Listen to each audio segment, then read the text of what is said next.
Welcome back to the deep dive. We're diving deep today into a relationship that has fundamentally shaped the Middle East for decades. The Iran-Israel proxy conflict. Right. You sometimes hear it called a proxy war, maybe even a Cold War. Exactly. And it's a dense thicket, isn't it? Involving political maneuvers, support for various groups, covert operations. And even flashes of direct military action. Yeah. And this deep dive, it's specifically built for you. We're taking that stack of sources you've pulled together. You mentioned that really detailed Wikipedia entry, for instance, and we're navigating through them. The goal is really to pull out the crucial insights, maybe some surprising turns, and the key developments from that material you provided. Okay, let's unpack this then. Because one of the things that really jumps out right at the start, looking at the historical background you gave us, is that Iran and Israel weren't always enemies. Oh, not at all. Imperial Iran and Israel actually had quite close relations. Close relations. That seems counterintuitive now. It does, but that's one of the most fascinating points the sources bring up. Yeah. This early relationship wasn't just casual, it was, strategic. Okay. The sources trace it back to something called the periphery doctrine.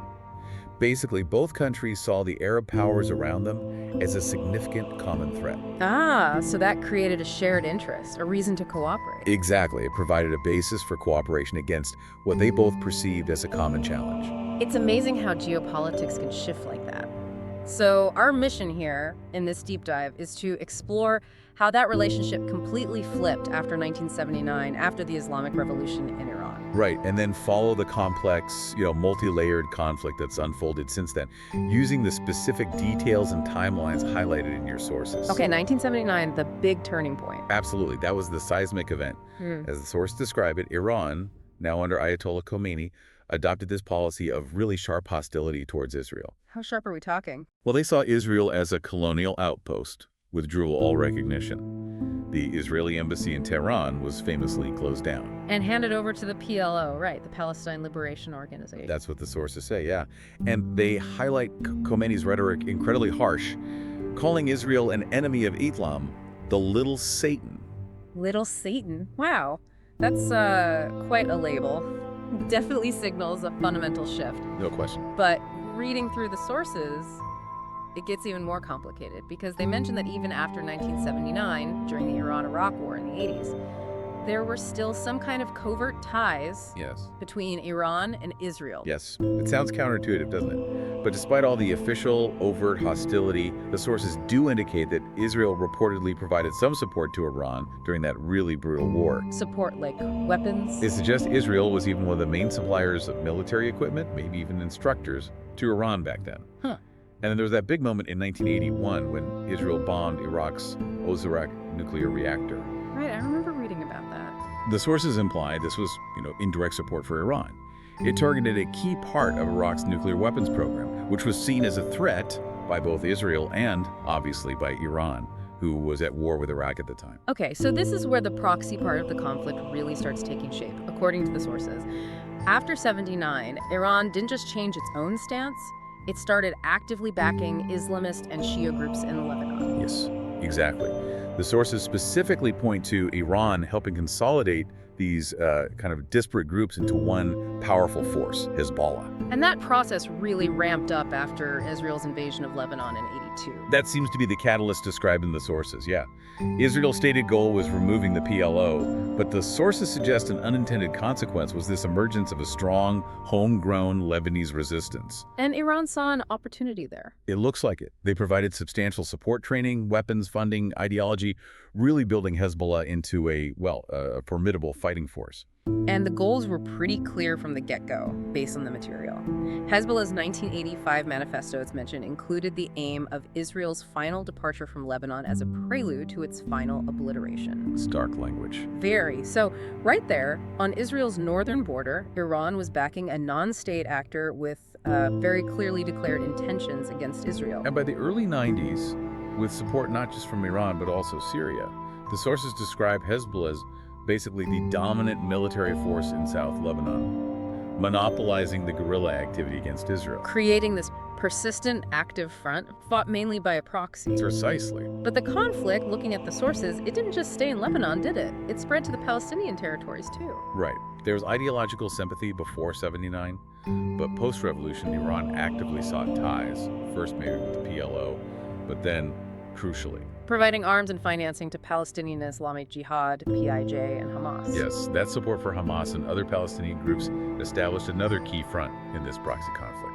And the sources list several major wars between Israel and Palestinians in and around Gaza, 2008-09, 2012, 2014, 2021, and obviously the conflict ongoing since 2023. And in those contexts, Iranian support for these groups is often cited as a factor in the sources. The sources also allege some pretty concrete actions to get that support there. Like after the 2008-09 Gaza war, Israel reportedly hit alleged Iranian arms shipments in Sudan, destined for Hamas. That's mentioned, yes. And there are also mentions of sea interdiction seizing ships in 2009, 2011, reportedly carrying alleged Iranian weapons for Hezbollah or maybe Gaza. So it highlights the whole logistical challenge of supporting proxies across borders. Absolutely. And what's really fascinating looking through the sources is how the strategy seemed to evolve beyond just, conventional military support for proxies on the front lines. You mean moving into other things? Yeah, from the 2010s onwards, the sources detail this increasing use of covert operations, sabotage, targeted actions. Oh, definitely. This is where it gets much more shadowy and global, really. You start seeing these alleged Israeli actions inside Iran. Like the explosions at nuclear facilities. Yeah. Sources mention one in Isfahan in 2011. Right, and that blast at an IRGC Islamic Revolutionary Guard Corps missile base later that same year killed a general, Hassan Moqada. These aren't traditional battles, they're targeted disruptions. And the sources report a response from the other side too, right? Alleged Iranian agents starting to target Israeli interests around the world. Yes, the material lists numerous foiled attacks between 2011 and 2012. Turkey, Azerbaijan, Thailand, Cyprus, Bulgaria, lots of places. And it also includes that awful 2012 bus bombing in Bulgaria that killed Israeli tourists. Israel blamed Iran and Hezbollah for that one, according to the sources. It really shows the conflict expanding globally, often using deniable means. So the picture the sources paint is, well, it's a conflict fought on multiple levels. Military proxies in Lebanon and Gaza, sure, but also this parallel track of bombings, assassination attempts, sabotage. Targeting critical infrastructure, key people, sometimes really far from the Middle East itself. Which raises a big question about the nature of this conflict, as it's described in your sources. It's not like a classic war, is it? No, not really. It's more like a persistent state of tension. Low to mid-level hostilities fought through all sorts of means across multiple regions. And that multi-regional aspect really blew up with the Syrian civil war, didn't it? Oh, absolutely. The sources highlight Syria becoming this major new front. Iran seemed to aim for establishing a contiguous route, like a land bridge for logistics and force projection. All the way from Tehran to the Mediterranean. That seems to have been the goal, yeah. Keeping the Assad government in power became central to Iran's strategy. And the sources describe huge support for Assad training, money, reportedly deploying thousands of Iranian operatives and sponsoring Shia militias from all over to fight for the government. That's what the sources detail. And Israel, looking at the same material, viewed this growing Iranian presence in Syria as a major direct threat. Especially any permanent bases or transfers of advanced weapons, particularly to Hezbollah via Syria. Exactly. The sources state Israel has been actively trying to prevent what they call a Shiite corridor, Tehran, through Iraq and Syria to Lebanon. Which led to this period of intense, though often undeclared, conflict mostly inside Syria itself. Right. The sources indicate that from maybe 2013 to 2017, Israel reportedly carried out numerous covert strikes against Iranian and Hezbollah targets there. And then it became more open, 2017, 2018. Much more open, according to the reports. The Israeli Air Force was reportedly flying almost daily attack missions against Iranian targets in Syria, dropping thousands of bombs just in 2018 alone, based on the material. And the targets weren't just military sites. The sources detail that alleged Mossad operation stealing Iranian nuclear secrets from a warehouse in Tehran in 2018. Yeah, that story's incredible. The audacity described reportedly grabbing 50,000 pages, 163 CDs. If it happened as reported, it's remarkable. It was reportedly aimed at getting detailed intel on Iran's nuclear program, specifically something called the alleged Iman project, and maybe providing evidence of undeclared nuclear sites. And the timing. It coincided with the U.S. pulling out of the JCPOA, the Iran nuclear deal, right? The sources mention that too. They do. It all seemed to happen around the same time. And the sources also show the conflict spilling into Iraq by 2019. Alleged Israeli airstrikes targeting Iranian missile shipments and Iran-backed militias there. So Syria wasn't the only expansion. No, it kept spreading. And that pace of targeted actions, assassinations, cyber attacks that we saw emerging in the early 2010s, it just seemed to intensify later on. Yeah, the sources specifically point to events in 2020, 2021, 2022, 2023. A lot happening. You see things like the U.S. assassination of Qasem Soleimani in 2020, which Iran retaliated for. But also all those explosions inside Iran's nuclear military facilities throughout 2020, often speculated in the sources to involve Israel. And the attacks on ships in the Red Sea, Arabian Sea, Gulf of Oman in 2021, attributed by different sources to both sides. It became tit for tat at sea. The cyber dimension really stands out in sources during this period too. Reported attacks on critical infrastructure in Iran ports, gas stations. Sometimes linked in reports to alleged retaliatory actions. And alongside all that, this series of reported assassinations inside Iran. Figures linked to the IRGC, the nuclear program. Happening at the same time as reported foiled Iranian plots targeting Israelis or Jewish individuals overseas. It's just this constant back and forth across so many domains. It really is. There was one detail in the sources from around then that was particularly striking a claim by a former Iranian president. That an Iranian intelligence unit set up specifically to counter Mossad was actually led by a Mossad agent, and that 20 Iranian operatives inside that unit were double agents. Wow. If that's true, as reported in that source, that highlights an incredible level of alleged infiltration. Counterintelligence warfare. It really does. I mean, what stands out to you looking at this long list of specific events that the sources detail from those years? Just the persistence. It's a multi-front conflict fought with such a variety of tools, often far from any traditional battlefield. Absolutely. And the Gaza war, kicking off in late 2023, seems to have just dramatically escalated tensions across the whole region. It definitely brought moments of more direct confrontation between Iran and Israel themselves, as detailed in the sources covering 2024 and 2025. The sources describe Iran allegedly helping Hamas plan the October 7th attack. And right after that, you saw this rapid increase in activity by Iranian proxies Hezbollah in Lebanon, the Houthis in Yemen. Targeting Israel and its allies, The sources also mention a significant disinformation campaign allegedly coordinated by Iran and its supporters around that time. But then the conflict seemed to shift, didn't it? From proxy actions to more direct exchanges between Iran and Israel. That key event in April 2024, the Israeli strike on the Iranian consulate compound in Damascus, killed several high-ranking IRGC commanders, including Brigadier General Mohammad Reza Zahidi. Right. Technically a consulate, but clearly a strike on Iranian military leadership just on Syrian soil. And, as the sources detail, that was followed by Iran's unprecedented retaliation. Missile and drone strikes launched directly from Iran towards Israel. First time ever, right? First time launched directly from Iranian territory like that, on that scale, yes. And then Israel's subsequent missile strikes targeting military sites inside Iran, also in April 2024.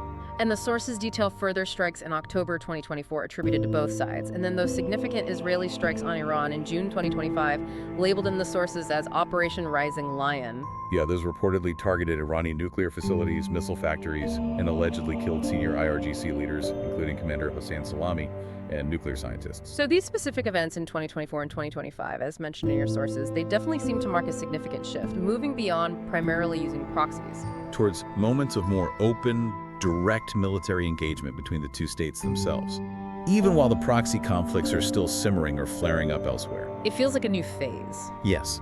The trajectory described in the sources takes us from that initial proxy support and covert action focus towards a more volatile phase, where direct state-on-state military confrontation, while maybe still limited, is now clearly part of the dynamic. And just looking back across the whole timeline the sources lay out, you really see the range of methods. Supporting militias, supplying weapons. Cyber attacks, targeted killings. And now these more direct military exchanges. And you see the key players identified Iran with its network. Hezbollah, Hamas, PIJ, the Houthis, various Shia militias. And Israel, consistently backed by its main military ally, the United States. Plus, developing these sort of behind-the-scenes ties with countries like Saudi Arabia and Azerbaijan, who also worry about Iran. The sources even touch on that wider Regas picture, don't they? Describing the Iran-Saudi rivalry as its own Cold War.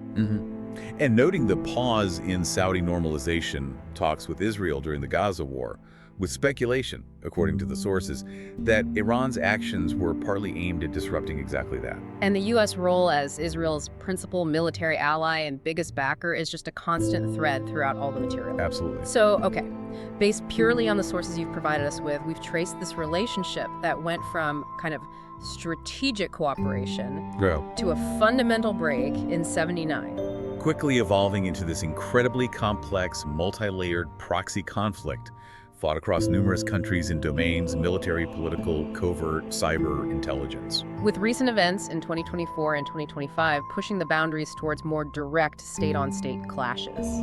We have, and it's important we reiterate this, throughout this deep dive, we've really stuck strictly to analyzing and relaying the information presented in the sources you provided. Right, presenting the reported facts, the claims, the events neutrally, just as they appeared in the material. We've aimed to help you understand the landscape as described within that specific information set. Exactly. It's about exploring the narrative contained within your gathered material. Nothing more, nothing less. So as we wrap this up, maybe here's a thought-provoking point for you to consider. It really emerges powerfully from just the sheer breadth and detail of the events listed in your source material. Okay. This isn't just one single conflict, is it? It's more like a persistent, long-running tension.